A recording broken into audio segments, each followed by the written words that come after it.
pirate boat tries to board the vessel. And that's the response from the private security on board. The first one fails. Where's he at? Where's he at? But there's a second pirate boat. He's all the way up! All the way up!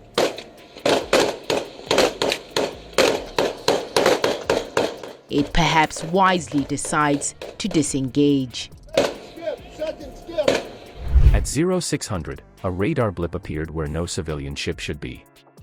The crew of the USCGC James didn't know it yet, but they just locked onto a narco vessel hauling hundreds of millions in contraband. Their pursuit would span sky, sea, and infrared channels, ending in a decisive confrontation between steel restraint and desperate flight. In this video, we dissect how a cartel's stealth route collided with a warship's precision network and why one mistaken move turned the hunters into the hunted. Before we move on, I'd like to ask you a small favor. If you appreciate this content, please take a second to like this video and subscribe to the channel. Over 98% of you watch the videos without subscribing.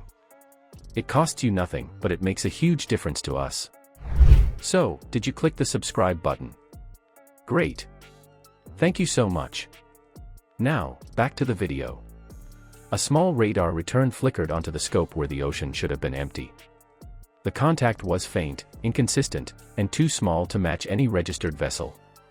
What looked like an easy target to a crew of armed traffickers was actually a national security cutter built for endurance, pursuit, and precision. They didn't know it yet, but their stealth experiment was about to collide with a floating command post armed with eyes across every spectrum of light.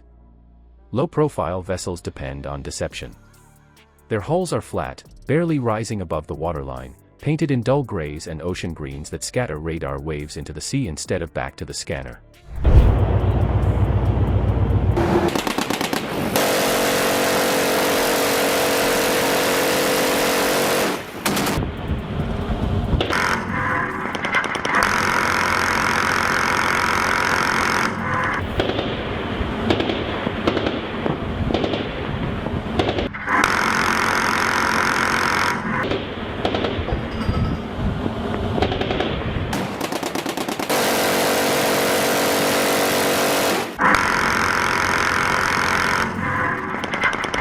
Their engines hum below deck, muffled against detection by sound sensors. They carry no flags or registry numbers, often draped in nets, tarps, or the markings of a fishing trawler. In the open ocean, these disguises by time, each minute of invisibility a mile gained toward the coast. This is maritime camouflage perfected by cartels that learn to treat the sea like an unpoliced freeway. At 0600 hours, the watch team aboard the James noticed the irregular pulse.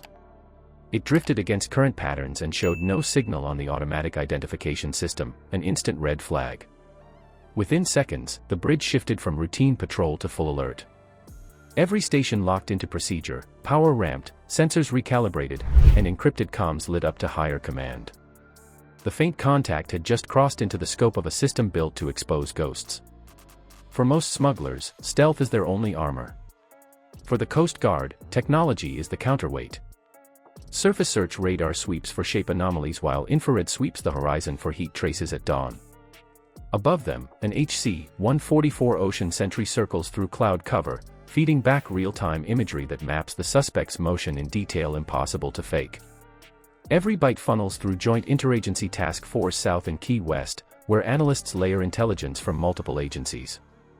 The cutter isn't alone, it's one node in a digital net that spans hemispheres. Meanwhile, hundreds of miles ahead of their base, a crew of cartel mariners skimmed across the water in a fiberglass hull no bigger than a city bus. From their perspective, the ocean was quiet. They saw a distant silhouette on the horizon, white hull, tall mast. To them it looked harmless, another freighter or fishing carrier, the kind of ship that ignored them in exchange for mutual secrecy. What they couldn't see were the sensors fixed on their path, triangulating every deviation in speed and bearing. Misreading that shape was the most expensive assumption of their lives. The problem at sea is always one of time. Stealth boats slip through radar clutter, and each lost second pushes contraband closer to port. A late intercept means cargo disappears, networks adapt, and another exchange fuels the trade that no border patrol can fully stop. The James mission leaves no space for guesswork. Its sensor operators must read chaos and pull signal from noise, trusting hardware and discipline over instinct. The cutter accelerated. 4,500 tons of steel moved with surprising grace, cutting wake across open water to close distance with a contact smaller than a fishing skiff.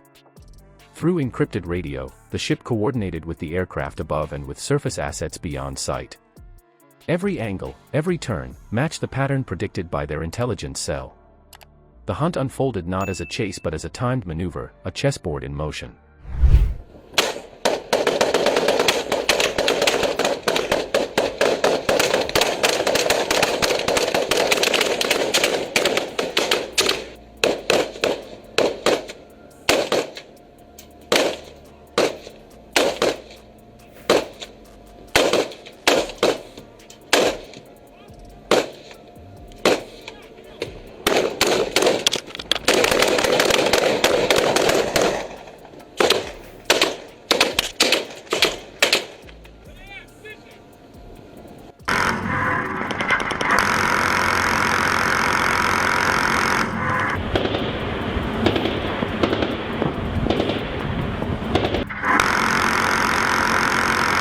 As the range closed, the smugglers realized their mistake. Warning flares streaked across the bow, followed by controlled bursts meant to stop the engines, not lives. Coast Guard boarding teams advanced, balancing force with procedure. The pirates froze, motionless at the controls, faces lit by the cutter's floodlight. Minutes later, enforcement teams stepped aboard. Cargo compartments filled with cocaine bricks stacked in waterproof seals were seized and tallied, nearly 26,000 pounds secured under federal chain of custody. Every bundle tagged, photographed, categorized. The operation had moved from chaos to evidence within one morning watch. What looks like luck is rarely that. The victory stemmed from coordination, data fused from ships, aircraft, and analysts forming a single operational brain. In this invisible war at sea, success depends on information discipline, not speed. Each interdiction sharpens a wider blueprint for how law enforcement now operates as a fleet in its own right, adapting doctrine once reserved for combat to hold the line against an enemy with no flag but every incentive to keep coming. The ocean remains the last chessboard of modern warfare. Every contact, every maneuver, is a test of who can see farther, think faster, and strike smarter. Steel, data, and discipline decide who holds the waterline. Each interdiction isn't just a bust, it's a projection of national defense, a proof that coordination across air, sea, and command networks overpowers stealth and chaos. The lesson repeats across every horizon: technology may guide the vessel, but teamwork drives the win. If you want to understand the tactics shaping this invisible fight for the seas, subscribe and join a community that studies real-world maritime strategy.